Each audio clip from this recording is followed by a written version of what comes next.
اعوذ باللہ من الشیطان الرجیم بسم اللہ الرحمن الرحیم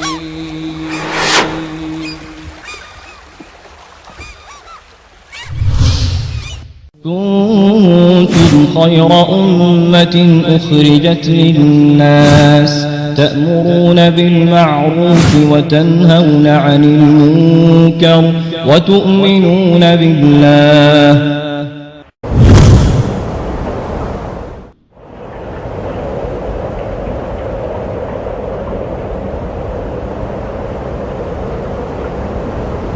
اہل الحدیث کوئی گروہ اور پارٹی نہیں ہے، یہ صحیح اسلام کا دوسرا نام ہے۔ اہل الحدیث منہج کا نام ہے، اہل الحدیث قرآن اور حدیث کی صحیح تصویر کا نام ہے۔ ہم عبادت صرف اللہ کی کرتے ہیں اور ہر کسی کو اللہ کی عبادت کی طرف بلاتے ہیں۔ عبادت کا طریقہ محمد الرسول اللہ صلی اللہ علیہ وسلم سے لیتے ہیں اور ہر کسی کو پیارے نبی صلی اللہ علیہ وسلم کی اتباع کا درس دیتے ہیں۔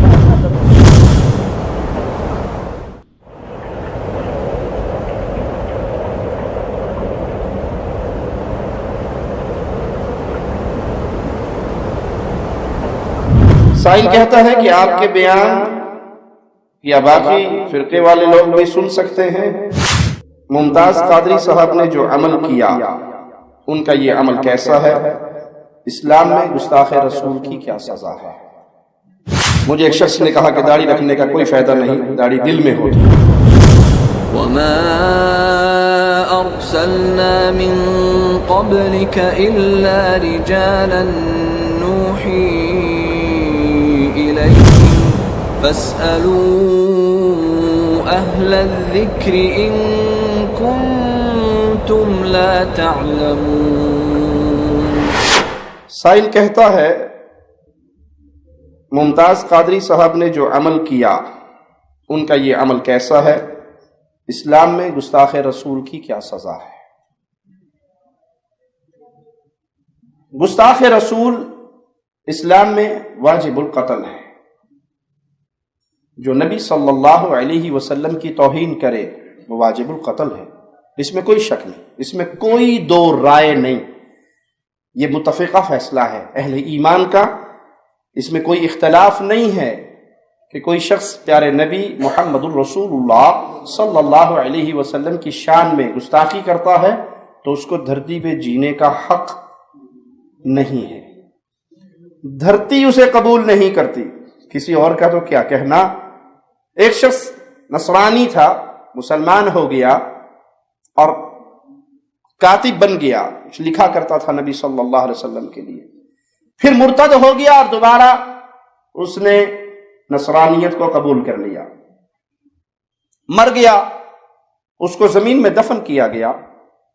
اگلے دن وہ لوگ آئے تو کیا دیکھتے ہیں کہ اس کی لاش باہر پڑی ہے، تو کہنے لگے کہ یہ محمد صلی اللہ علیہ وسلم فداہ ابی و امی آپ کے ساتھیوں کا کام ہے، تو گڑا زیادہ گہرا کھود کے اسے پھر دفن کر دیا، دفن کر کے چلے گئے، زمین نے اس کو پھر باہر پٹخ دیا۔ اگلے دن آ کر دیکھا تو ان کے ساتھی کی لاش پھر باہر پڑی، کہنے لگے لگتا ہے کہ آج رات پھر وہ آئے اور دوبارہ ہمارے ساتھی کی لاش کو نکال کے باہر پھینک کے چلے گئے۔ انہوں نے مزید گہرا، جتنا وہ گہرا کر سکتے تھے اتنا گڑا کھودا اور اس مرتد کو، گستاخ رسول کو، جو واپس جا کے کہا کرتا تھا کہ نعوذ باللہ ثم نعوذ باللہ، محمد صلی اللہ علیہ وسلم کو کچھ نہیں آتا جاتا، وہی میں نے جو 4 لفظ لکھ کے دیے ہیں نا بس وہی اس کو یاد ہے، وہی لوگوں کو سناتا رہتا ہے اور کچھ نہیں جانتا، وہ پیارے حبیب کی توہین کیا کرتا تھا۔ تو انہوں نے تیسرے دن دوسری بار اس کو مزید گہرا گڑا کھود کے دفنا دیا کہ اب کوئی انسان اس کو یہاں سے اتنی آسانی سے نہیں نکال سکے گا۔ جب واپس آئے تو زمین نے اس کی لاش کو باہر پھینک دیا تھا، وہ باہر پڑا تھا۔ وہ بھی سمجھ گئے کہ یہ محمد صلی اللہ علیہ وسلم کے ساتھیوں کا کام نہیں، یہ عرش والے کا انتقام ہے، جو میرے نبی کی گستاخی کرتا ہے زمین بھی اس کو برداشت نہیں کرتی۔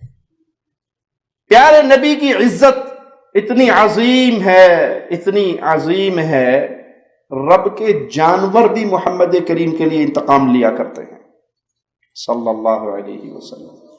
ایک عیسائی پادری پیارے حبیب علیہ السلام کی توہین کر رہا، قریب ہی ایک کتا بندھا ہوا، تاریخ میں آتا ہے وہ کتا اچھلا اور اس پادری کو نوچ لیا، لوگوں نے چھڑایا اور کسی نے کہا کہ تو نے محمد صلی اللہ علیہ وسلم کی توہین کی ہے، اس لیے رب کا یہ کتا تیرے اوپر بھونکا ہے، اس نے حملہ کیا۔ کہا نہیں ایسی بات نہیں ہے، بس میں اشارہ باتیں کر رہا تھا نا، تو میرا اشارہ اس کتے کی طرف ہوا تو یہ کتا تیش میں آگے ڈر گیا کہیں مجھ پہ نہ حملہ ہو رہا ہو، اس نے جوابی حملہ کر دیا اور وہ پھر نبی کریم صلی اللہ علیہ وسلم کی توہین میں لگا رہا۔ جب اس نے دوبارہ گستاخی کے الفاظ کہے، تاریخ گواہ ہے اس کتے نے اپنی رسی چھڑائی اور جمپ لے کے اس پادری کے گلے سے اسے پکڑا اور اس وقت تک جھنجھوڑتا رہا جب تک وہ مردود مر نہیں گیا۔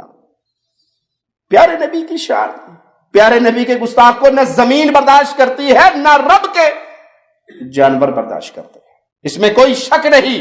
گستاخ رسول کی سزا شریعت محمدیہ میں قتل ہے۔ پیارے حبیب علیہ السلام مکہ فتح کر رہے، فتح ہو گیا، آپ نے کچھ گستاخوں کے نام بتائے، یہ جہاں بھی ملے ان کو مار دو۔ اگر یہ بیت اللہ کے غلاف میں لپٹے ہوئے ہوں، بیت اللہ امن کی جگہ نہیں ہے، یہاں جنگ حرام نہیں ہے، حرمت والا شہر نہیں ہے، جو اس میں داخل ہو گیا امن نہیں پا جاتا۔ لیکن گستاخ رسول کے لیے اسلام کیا خبر دیتا ہے؟ اگر گستاخ رسول بیت اللہ کے غلاف میں لپٹ جائے، پیارے نبی فرما رہے ہیں جاؤ اس گستاخ کو مارو، تلاش کرو، قتل کرو۔ صحابہ نے کہا وہ تو بیت اللہ کے غلاف سے لپٹا ہوا، آپ نے کہا اگر وہاں پر پاتے ہو تو وہیں پر مار دو، اس کے لیے معافی نہیں ہے۔ ہاں، صحابہ کرام کو اللہ کے نبی صلی اللہ علیہ وسلم نے خود روانہ کیا، بھیجا، فلاں کون ہے اس کا سر لے کے آئے گا، فلاں کا سر کون لے کے آئے گا۔ صحابہ گئے اور گستاخ رسول کو قتل کر کے آئے۔ ایک صحابی کی لونڈیا تھی، 2 بچوں کی ماں تھی، پیارے نبی کی توہین کرتی ہے، یہ صحابی نابینا ہوتے ہوئے اس کے اوپر چڑھ کے بیٹھ جاتے ہیں اور نیزہ اس کے سینے پہ ایسا مارتے ہیں کہ جب تک وہ ٹھنڈی نہیں ہو جاتی اس کو اسی حالت میں رکھتے ہیں یہاں تک کہ وہ مر جاتی ہے۔ لوگوں میں چرچا ہوتا ہے، آپ کہتے ہیں کون ہے جس نے یہ کام کیا؟ اس کو میرا جو حق ہے اس کے اوپر، میں اس حق کی بات کرتے ہوئے کہتا ہوں کھڑا ہو۔ وہ نابینا صحابی کھڑے اور کہا اللہ کے نبی صلی اللہ علیہ وسلم وہ آپ کی توہین کر رہی تھی اور میں آپ کی گستاخی کو برداشت نہ کر سکا، میرے 2 پھول جیسے بیٹوں کی ماں تھی لیکن میں اس کو نہ چھوڑ سکا۔ آپ نے کہا کوئی 2 چونچے لڑانے والے نہ لڑائیں، میں اس کے خون کو رائے گاں قرار دیتا ہوں، جو محمد کی گستاخی کرتا ہے وہ واجب القتل ہے۔ لیکن اسلام نے کچھ معاملات عوام کے لیے رکھے ہیں، کچھ معاملات حکمرانوں کے لیے رکھے ہیں۔ حدود کا نفاذ حاکم وقت کی ذمہ داری ہے۔ شادی شدہ زانی سنسار کیا جائے گا، کون کرے گا؟ ہر بندہ اٹھ کے کہے کہ اس کو میں نے زنا کرتے ہوئے دیکھا اور پتھر لے کے اسے مارنا شروع کر دے؟ چور کے ہاتھ کون کاٹے گا؟ کوئی کسی کا ہاتھ پکڑے اور گنڈاسے سے کاٹ دے، چھرے سے کاٹ دے اور کہ جی کیوں کاٹا؟ چوری کر کے بھاگا تھا۔ اور اسلام میں چور کی سزا ہاتھ کاٹنا ہے۔ کوئی کسی کو قتل کر دے، کو کیوں جی اس نے فلاں مرا پڑا ہے، وہ قاتل تھا اور میں نے اس کے جواب میں قتل کیا ہے، کیونکہ اسلام میں قاتل کی سزا کیا ہے؟ قتل ہے۔ تو جواب کیا ملے گا کہ یہ ڈیوٹیاں تیری نہیں ہیں، یہ کام تیرے ذمے نہیں ہے، یہ کام کس کے ذمے ہے؟ حاکم وقت کے ذمے ہے، مسلمان حکمران کی ذمہ داری ہے، مسلمان قاضی کی ذمہ داری ہے کہ اس کے سامنے اس مجرم کو پیش کیا جائے، اس گستاخ رسول کو پیش کیا جائے، اس کی گستاخی ثابت ہو، علماء بیٹھ کے اس کے جملوں کو سنیں، اگر وہ واقعی گستاخ ہے قاضی اس کا خون، اس کا قتل جائز قرار دے گا اور وقت کا مسلمان حاکم اس کو قتل کرے گا۔ کوئی کہتا جی اگر وہ قتل نہ کرے تب بھی وہ اس کی ذمہ داری ہے، آپ سے سوال نہیں ہوگا۔ صحابہ کرام سے بعض ایسے اقوال بھی ملتے ہیں، ایسے افعال بھی ملتے ہیں کہ انہوں نے سیدنا ابو بکر صدیق کے دور میں کسی گستاخ رسول کو سزا دی، بغیر پوچھے سزا دی. جیسے بھی یہ 2 بچوں کی ماں کا قصہ آپ نے سنا، لونڈی کا آپ نے واقعہ سنا. تو یہاں پر سوال یہ پیدا ہوتا ہے، صحابہ نے کسی شخص کی گستاخی کو سنا، دیکھا، اور بغیر امیر کی اجازت کے یا بغیر نبی صلی اللہ علیہ وسلم کو اطلاع دیے اس پر حد قائم کر دی. تو بھائی وہ ایمان میں کون تھے؟ صحابہ تھے. وہ ایمان میں عدول تھے، سچے تھے، ان کا ایمان سچا، ان کی گواہیاں سچی، ان کے فیصلے سچے. آج کے دور میں اگر یہ دروازہ آپ کھول دو گے کہ ہر بندہ اٹھے اور گستاخ رسول کو قتل کر دے، تو یہاں تو گستاخ رسول کا جملہ اپنے ذاتی مفادات کے لیے استعمال ہوتا ہے. کسی نے کسی سے ادھار لینا، اس طرح کے آپ نے اپنے ملکوں میں درجنوں واقعات دیکھے ہوں گے. کسی نے کسی سے ادھار پیسے لینے، وہ نہیں دے رہا. کیا کرتے ہیں؟ قرآن پاک کی چند اوراق کو جلا کر آتے ہیں اور اس کے گھر کے اوپر رکھ کے لوگوں کے اندر شور کر دیتا ہے، یہ توہین رسالت کر رہا ہے، گستاخ رسول ہے، اس نے قرآن پاک کو جلایا ہے، اور پورا گاؤں باہر نکلتا ہے اور انہیں مار مار کے ہلاک کر دیتا ہے. ایسے واقعات نہیں ہوئے؟ کیا سیالکوٹ کے وہ 2 حافظ بچوں کی بات بھول گئی جن کی لڑائی کسی بات پہ ہوئی اور ان کو رنگ کوئی اور پہنا کر گھسیٹ گھسیٹ کے مار دیا گیا؟ اگر یہ دروازہ آج کھول دیا جائے کہ ہر بندہ اٹھے اور گستاخ رسول کو قتل کرے، تو بھائی پہلا سوال کہ یہ فیصلہ کون کرے گا؟ اس کا یہ جملہ گستاخی ہے یا نہیں؟ یہ کس عالم سے فتویٰ لیا گیا؟ یہ کس عالم کے سامنے پیش ہوا؟ اس پہ کس قاضی نے یہ فیصلہ دیا کہ ہاں یہ اس کا جملہ توہین رسالت کے زمرے میں آتا ہے؟ یہاں تو انتقام لینے کا آسان ذریعہ ہے. فرقہ بندی کا بت اتنا بڑھ چکا ہے، فرقہ واریت کا بت اتنا بڑا ہو کر پوجا جا رہا ہے کہ آج اگر کوئی ایک گروہ دوسرے فرقے میں نہیں ہے، دوسرے فرقے والے کو ایک ہی جملہ یاد ہے، گستاخ رسول. میری بات آپ سمجھے جس بات میں کہہ رہا ہوں، اللہ کی فضل سے، اللہ کی توفیق سے، اللہ کی رحمت سے، میں تو انتہائی گناہگار انسان ہوں، اللہ کی رحمت سے، اللہ کے فضل سے دلائل رکھتا ہوں، اور دلائل کی بنیاد پہ جو بات کہتا ہوں اس کے پیچھے ثبوت ہوتے ہیں. الیاس قادری صاحب ایک پروگرام کے اندر خود اپنی زبان سے اقرار کرتے ہیں کہ امام الناس میں سے ایک آدمی ہمارے پاس آیا اور آ کر کہنے لگا، قادری صاحب میرا پورا گاؤں گستاخ رسول ہے. اب جب بریلوی کو یہ کہے گا کہ میرا گاؤں گستاخ رسول ہے تو 2 معنی ہو گئے، یا وہ گاؤں دیوبندیوں کا ہے یا وہ گاؤں اہل حدیثوں کا ہے، یا وہ گاؤں دیوبندیوں کا ہے. بریلویوں کے نزدیک دیوبندی بھی گستاخ رسول ہے اور اہل حدیث بھی گستاخ رسول ہے. اس نے کہا مولانا صاحب میرا پورا گاؤں گستاخ رسول ہے. الیاس قادری صاحب کہتے ہیں میں نے اسے کہا کہ اللہ سے ڈر، تیرے گاؤں میں کوئی دودھ پیتا بچہ نہیں ہے، وہ بھی گستاخ رسول ہے. تیرے گاؤں میں کوئی 90 سال کی بوڑھی اماں نہیں ہے، وہ بھی گستاخ رسول ہے. کوئی کیسا ہی جرم کرے، مثلا کوئی سرکار کی گستاخی ہی کر لے معاذ اللہ، تو اس کو بھی خود قتل کر دینا یہ شریعت میں اجازت تھوڑی ہے. میں بارے شریعت پڑھے آپ تو فتح رضویہ شریف پڑھیں کہ اس میں یہی ہے کہ قاضی اسلام جو ہے نا وہ اس کو پہلے تو قید کرے گا اور اس پر اسلام پیش کرے گا، اس کو توبہ کے لیے اس کو سمجھایا جائے گا، علماء اس کو سمجھائیں گے، توبہ کے لیے سمجھائیں گے. اگر یہ نہیں مانتا اور واقعی گستاخ رسول ہے، اول تو ہو گستاخ رسول، اب ادھر تو بات بات میں گستاخ رسول بول دیتے ہیں، جس کی جو سمجھ میں آتا ہے گستاخ رسول ہے. یہ میرے پاس تو آتے ہیں ہمارا سارا گاؤں گستاخ رسول ہے.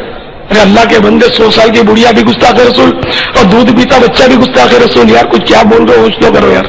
تمہارے گاؤں میں کوئی چھوٹا بچہ بھی تو ہوگا، تو بڈھا بھی تو ہوگا بیچارہ، جو نمازیں پڑھتا ہوگا اور اللہ اللہ کرتا ہوگا، تم نے اس کو بھی گستاخ رسول بنا دیا. تو یہ جاہلوں کی بولیاں ہیں جو میں آپ کو بتا رہا ہوں.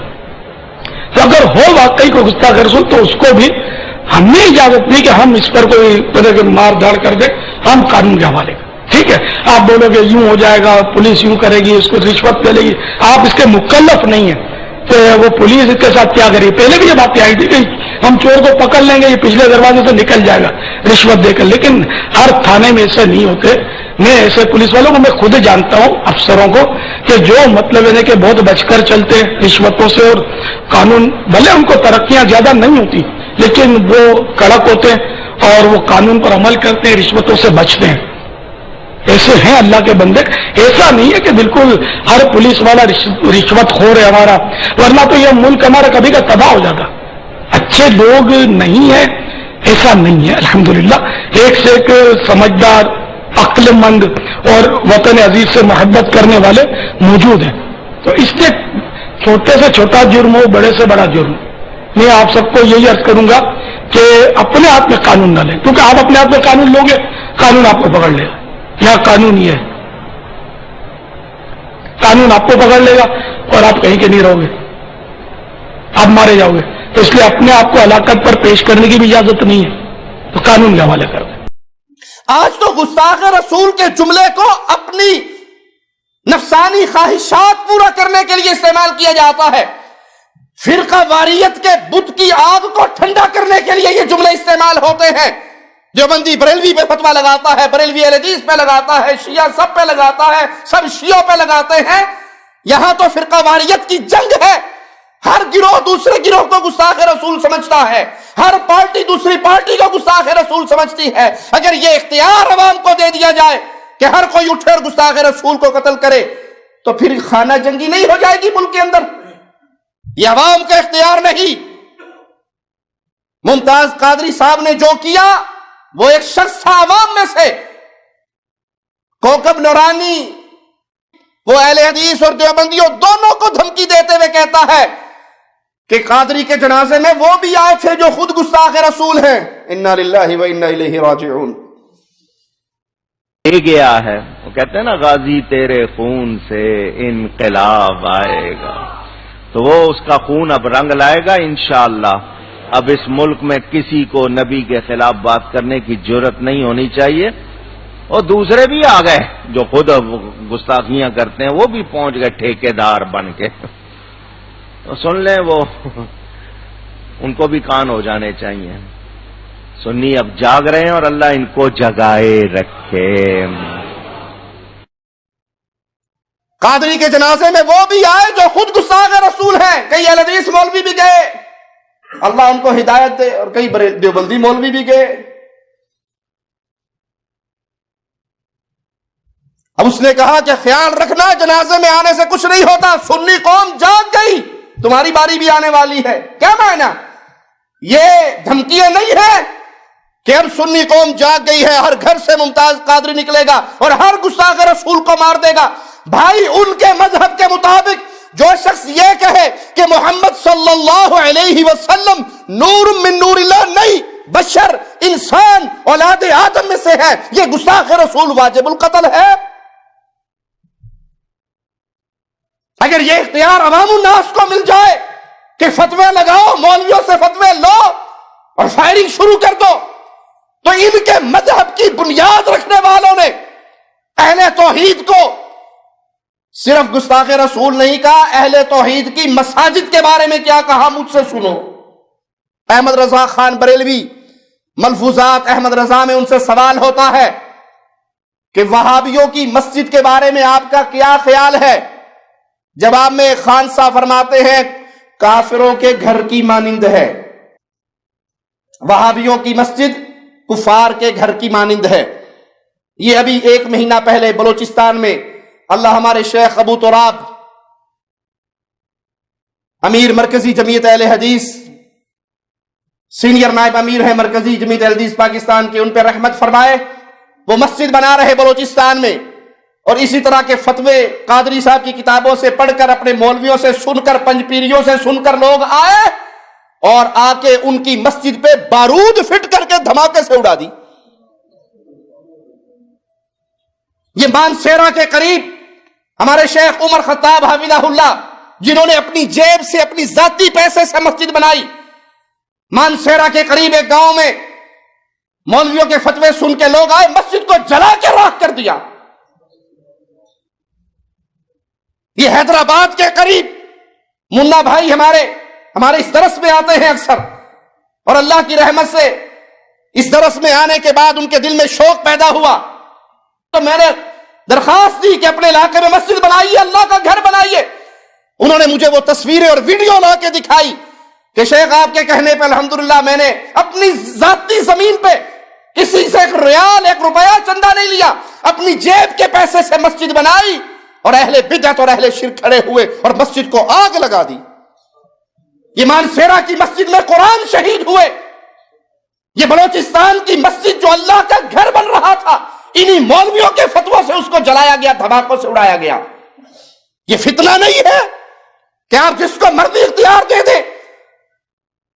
ان سے کہا گیا احمد رضا خان بریلوی صاحب سے کہ اچھا ٹھیک ہے, وہابیوں کی مسجد تو کافروں کے گھر کی طرح ہے, اس مسجد میں اگر اذان ہو, کہا نہ مسجد کا کوئی احترام ہے نہ اذان کا کوئی احترام ہے. ہاں جب اذان میں تو محمد صلی اللہ علیہ وسلم پیارے حبیب کا نام سنو, اشہد ان محمد رسول, اس وقت صلی اللہ علیہ وسلم کہہ دیا کرو, وگرنہ نہ ان کی مسجد نہ ان کا. جب یہ فتویٰ عوام پڑے گی کیا نکلے گا؟ ہر بندہ دوسرے پہ بندوق نہیں تان لے گا تو پاک وطن کا کیا بنے گا؟ یہی جنگ جاری رہے گی, وہ گستاخ, کوئی قانون نہیں ہے. اسلام اس طرح کی تبلیغ نہیں کرتا, اس طرح کا پیغام نہیں دیتا. حدود کا نفاذ مسلمان حاکم کے ہاتھ میں ہے. ہاں کوئی اللہ کا ایسا ولی ہے, کوئی ایسا شخص ہے جو ایمان عمل کے تقوی پر بلندی پر ہے, اور اس کے سامنے کوئی شخص کھڑا رسول اللہ صلی اللہ علیہ وسلم کی توہین کرتا ہے, یہ شخص عادل بھی ہے, یہ شخص اہل توحید میں سے بھی ہے, یہ شخص مقام بڑے اعلیٰ پر فائز ہے, اور اس کے سامنے کوئی صراحتاً پیارے نبی کو گالی دیتا ہے, نعوذ باللہ ثم نعوذ باللہ, آپ کے صحابہ اور اہل بیت کی توہین کرتا ہے, جو کھلی اوپن دو ٹوک ہے, اس میں کوئی شبہ نہیں, کوئی ابہام نہیں, کوئی چھپی ہوئی بات نہیں, کوئی ذو معنی لفظ نہیں, اور یہ اپنی ایمانی غیرت پہ برداشت نہیں کر سکتا اور اس کو قتل کر دیتا ہے. یہ ماجرا الگ ہے. لیکن آج تو مولویوں نے ممتاز قادری کے اس فعل کو سامنے رکھ کے اہل توحید کو دھمکی دینی شروع کر دی کہ ہمارے سنی جاگ گئے, بس سب باری ہے تم سب کی. تو یہ فتنے کا دروازہ ہے, اس میں کوئی شک نہیں. کوئی ہماری گفتگو کو اور رنگ نہ دے. گستاخ رسول کی سزا شریعت محمدیہ میں قتل ہے, کوئی دو رائے نہیں, فائنل بات ہے. اس کو دھرتی پہ جینے کا حق نہیں رہتا. لیکن یہ فیصلہ کون کرے گا کہ اس کا یہ جملہ گستاخی ہے یا نہیں؟ یہ علماء فیصلہ کریں گے, یہ قاضی فیصلہ کرے گا, اور اس کا نفاذ عوام الناس کے ہاتھ میں نہیں ہوگا, اس کا نفاذ حاکم وقت کے ہاتھ میں ہوگا. اس کی سزا اگر وہ نافذ نہیں کرتا, اس کا مجرم بھی وہ حاکم وقت ہوگا, اللہ کے ہاں وہی جواب دہ ہوگا.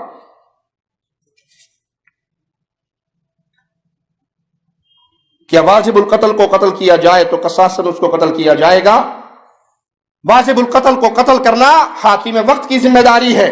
حاکم وقت جب اس کے حکم سے جلاد یا اس کے حکم سے جس کو وہ حکم دے وہ قتل کرے گا تو پھر اس کے جواب میں اسے قتل نہیں کیا جائے گا. لیکن عوام الناس کو یہ اختیار نہیں مل سکتا کہ ہر بندہ پستل جیب میں رکھے اور جہاں کوئی حد توڑی جائے وہیں کھڑے ہو کے فائر مار کے کہ جی کیونکہ اس کی سزا اسلام میں یہ تھی میں نے عمل کر کے دکھا دیا. واللہ اعلم.